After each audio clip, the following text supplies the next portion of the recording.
మనము ప్రజెంట్ సత్యనారాయణ గోవర్ధన గోశాలలో ఉన్నాము. ఇక్కడ గోశాల ఆవరణలో ఉన్న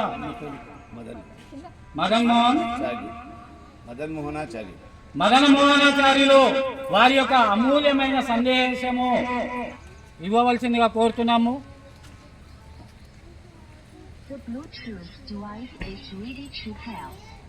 జై జై గోమాత. గో సేవకులే కాదు, అందరూ గోకు ఆధీనులే. ఎందుకంటే విషయం అంతా తల్లి ఆధీనంలో ఉంది. మనం చెప్పడం కాదు, ముందు తిరిగాడే 33 కోట్ల దేవతలు ఏవైనా ఉన్నాయంటే అది గో రూపంలో మన ముందు ఉంది. మనం సేవించుకోవడం, అర్చించుకోవడం మన అదృష్టంగా భావిద్దాం. ఎందుకంటే నాడు కృష్ణుడు ఇదే గోపాలు తాగి మల్ల యుద్ధం చేశాడు. చిన్న బాలుడు 8 సంవత్సరాల వాడే ఆ విధంగా మల్ల యుద్ధం చంపగలిగినా అంటే అందులో ఉన్న బలాన్ని మనం తెలుసుకోవాలి. నాడే కంసులు కాదు, నేడు కూడా కంసులు ఎంతో మంది ఉన్నారు. వారిని అందరినీ వధించడానికి ఐదవ జాతే కాదు, ప్రతి ఒక్కరు కూడా ఈ యొక్క గో క్షీరాన్ని, గో గుతాన్ని, గో యొక్క దధిని అంటే పెరుగును, అదే విధంగా ఈ పంచగవ్య సామాగ్రి కూడా వాడినట్లయితే చాలా ఉత్తమం అని చెప్పి బండ లక్ష్మణ్ శర్మ గారు మనకు దీని గురించి చాలా రోజులు చూపించారు. నేను గత కొన్ని సంవత్సరాలుగా ఈ యొక్క గోవుకు రోజు ప్రతి అమావాస్య రోజు అర్చిస్తూ అందరికీ తగిన విధంగా వారి యొక్క పరిష్కారాన్ని దూరం చేస్తూ వచ్చాము.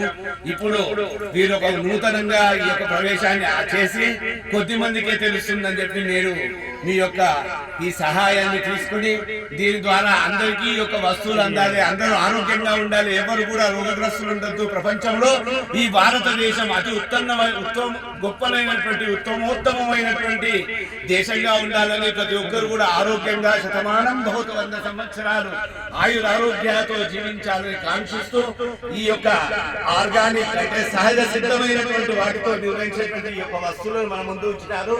ఇవే కాదు, అక్కడ చూడండి, అక్కడ ఉన్న ప్రతి ఆవు తినేటువంటి ఆ యొక్క గ్రాసము కూడా ఈ యొక్క సహజ సిద్ధంగా భావిస్తూ దాన్ని ఆ ఆవులకు ఇచ్చి వాటి ద్వారా మనకు ఉత్తమోత్తమైనటువంటి క్షీరాన్ని, దధిని, దుతాన్ని మనకు అందిస్తున్నారు. వాటినే కాకుండా ఈ ప్రొడక్ట్స్ అన్ని కూడా తయారు చేసి వాటితో పాటు మన నిలయ్ గారు, మిగతా ఇక్కడ ఉన్న వర్కర్స్ అందరూ కూడా చాలా దీని కొరకే కష్టపడి ప్రతిరోజు చేస్తున్న నాడు దీనికి రూపుమాపులు లేనటువంటి ఈ యొక్క గోవర్ధన గోశాల అనేది ఒక రూపం తెచ్చుకుంది.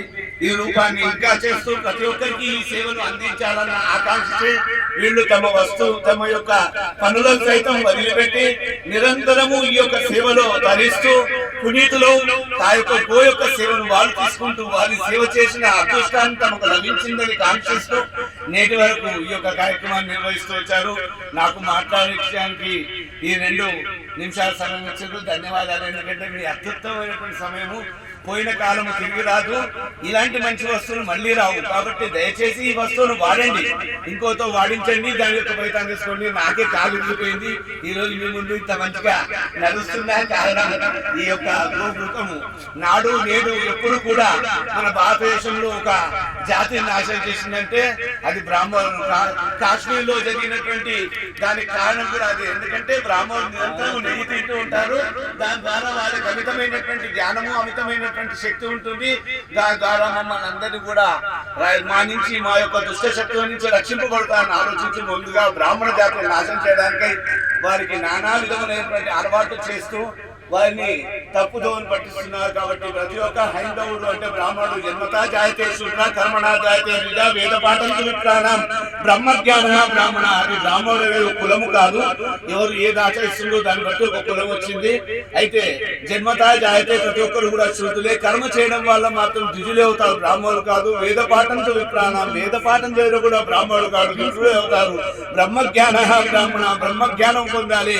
ఆ జ్ఞానం ఎక్కడ ఉంది అంటే ఈ గోక్షీర నదిలో ఉన్నవి. కాబట్టి వాటి నాడు నేడు ఎప్పుడు కూడా మంచిది. పెరుగు తింటే క్యాన్సర్ రాదని చెప్తున్నారు విదేశీయులు. మన వస్తువులు వాళ్ళు బాగుపడుతున్నారు. హరే రామ హరే కృష్ణ దాంట్లో మనం ప్రపంచంలో ఇక్కడ వేరే మతాల్లోకి మారి నాన్ వెజ్ తింటూ ఉంటే వాళ్ళు మన యొక్క గోగుతాన్ని వాడి వాళ్ళు ఆరోగ్యవంతులుగా అవుతున్నారు. అంటే మనం ఎంత అజ్ఞానం, ఎంత అవివేకరహితం అనేది మనం